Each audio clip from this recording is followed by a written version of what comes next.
Je viens de voir un patient qui est allé chez une diététicienne.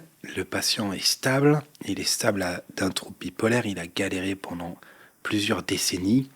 En fait, il allait juste chez la diététicienne pour avoir un petit peu de guidance sur la perte de poids. Elle lui a fait un menu là et elle a aussi dit que il était utile et qu'il valait mieux arrêter les traitements. Et elle lui a proposé une tisane faite maison à base de gingembre et de prendre de l'extrait de millepertuis.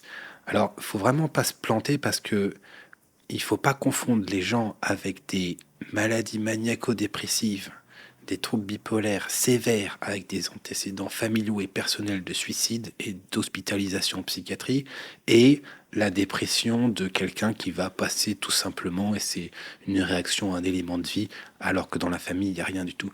Parce que moi, j'ai un patient qui a pris du millepertuis, qui a fait une phase maniaque et qui s'est suicidé au milieu avec la présence de symptômes mixtes. Et donc, c'est pas le millepertuis, c'est un psychotrope. Le gingembre, c'est un psychotrope.